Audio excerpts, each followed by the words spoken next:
साथियों, एक बार आप सभी का हार्दिक स्वागत है। यहाँ कर्मचारियों के लिए एक खुशखबरी है। दीपावली के अवसर पर राज्य सरकार द्वारा बोनस की घोषणा दिनांक 13 अक्टूबर 2025 को अपने एक आदेश के द्वारा कर दी गई है। बोनस की राशि प्रतिवर्ष की भांति 6,774 रुपये है, जिसमें से 5,084 रुपये कर्मचारियों के खाते में और 1,694 रुपये उनके जीपीएफ में जमा किए जाएंगे। आइए साथियों, बोनस से संबंधित जो मुख्य बिंदु है उनको हम यहाँ देखेंगे कि कौन सी अवधि बोनस के लिए मान्य होगी, बोनस की राशि की गणना कैसे की जाएगी, निलंबन, पदोन्नति आदि का बोनस पर क्या प्रभाव रहेगा। चलिए वीडियो स्टार्ट करते हैं। सर्वप्रथम हम बोनस के लिए पात्र कर्मचारी कौन कौन हैं उनको देखेंगे। देखिए, जो भी कार्मिक 31 मार्च 2025 एवं 1 अप्रैल 2025 तक या उसके बाद सेवा में थे, वह कर्मचारी बोनस के लिए पात्र होंगे। यानी कि जो कर्मचारी 31 मार्च 25 एवं उससे पहले सेवानिवृत्त हो चुके हैं वो बोनस के लिए पात्र नहीं होंगे। 1 अप्रैल 2025 तक उनका सेवा में रहना आवश्यक है।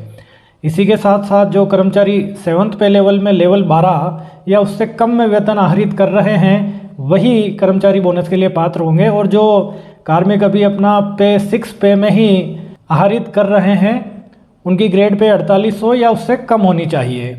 इसी के साथ साथ अधीनस्थ, मंत्रालयिक एवं चतुर्थ श्रेणी सेवा के कर्मचारी बोनस के लिए पात्र है। यानी कि जो स्टेट सर्विस के ऑफिसर हैं, राज्य सेवा के ऑफिसर हैं, वो बोनस के लिए पात्र नहीं है। और इससे पहले हमने देखा कि लेवल 13 या उससे अधिक और 6 पे में ग्रेड पे 5400 या उससे अधिक में वेतन आहरित कर रहे कर्मचारी बोनस के लिए पात्र नहीं होंगे।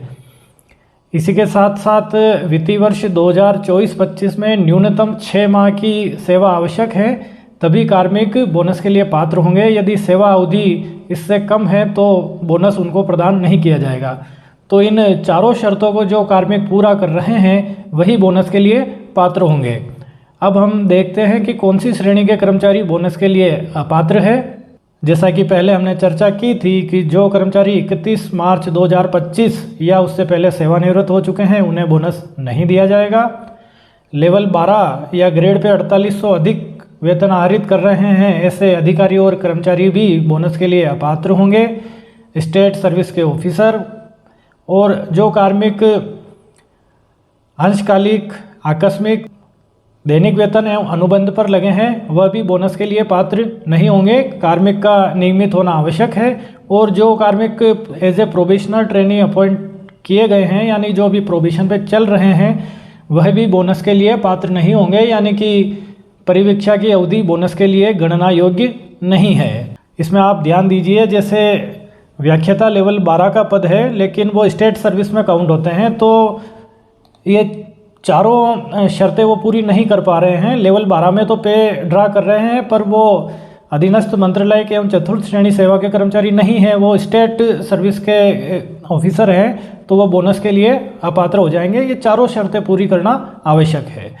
अब हम देखेंगे कि कौन सी अवधि बोनस के लिए काउंट की जाती है और कौन सी काउंट नहीं की जाती। देखिए, जो ड्यूटी पे समय व्यतीत किया जा रहा है वह कर्तव्य अवधि और अवकाश अवधि भी बोनस के लिए काउंट की जाती है। परंतु असाधारण अवकाश यानी कि जो बिना वेतन के अवकाश हैं, चाहे वह मेडिकल के आधार पर या बिना मेडिकल के आधार पर लिए गए हों, वह सभी असाधारण अवकाश, एक्स्ट्रा ऑर्डिनरी लीव बोनस के लिए जो अवधि है उसमें काउंट नहीं की जाएगी। कोई कर्मचारी निलंबित रहे हैं वर्ष 2024-25 के दौरान, तो जो निलंबन की अवधि है वह काउंट नहीं की जाएगी। वह निलंबन की अवधि या तो अभी डिसाइड नहीं हुई है या उस अवधि के लिए कार्मिक दोष सिद्ध हो चुके हैं, तो इस प्रकार की अवधि बोनस के लिए काउंट नहीं की जाएगी। यदि कार्मिक निलंबन रहे हैं और उन्हें पूर्ण रूप से दोष मुक्त करके उनको सभी लाभ प्रदान करने के आदेश प्रदान कर दिए गए हैं, तब इस प्रकार की निलंबन अवधि बोनस के लिए काउंट की जा सकती है। प्रोबेशनल ट्रेनिंग की चर्चा हम पहले कर चुके हैं। जो कार्मिक प्रोबेशन पे है उनकी अवधि यहाँ बोनस के लिए काउंट नहीं की जाती है। साथियों, बोनस की राशि की गणना किस प्रकार की जाएगी उसकी हम चर्चा कर लें। जो कर्मचारी 2024-25 में 12 माह यानी कि पूरे ईयर में सर्विस पर रहे हैं उनको 6,774 रुपये दिए जाएंगे। लेकिन अगर उससे कम अवधि है तो फिर उनको आनुपातिक भुगतान किया जाएगा। 6 माह से कम सेवा होने पर बोनस की राशि बिल्कुल भी प्रदान नहीं की जाएगी। अब हम आनुपातिक गणना किस प्रकार की जाती है बोनस की, उसका उदाहरण के माध्यम से उसको हम समझेंगे। प्रथम उदाहरण के रूप में आप देख रहे हैं कि यदि 6 माह की सेवा हुई है तो 6,774 की आधी राशि यानी कि 3,387 रुपये उन्हें प्रदान कर दिए जाएंगे। इसी प्रकार यदि 10 माह की सेवा है तो 6,774 multiply with 10 and divided by 12 है। इस प्रकार उनकी आनुपातिक गणना करके जो राशि प्राप्त होगी 5,642 रुपये ये उन्हें प्रदान कर दी जाएगी।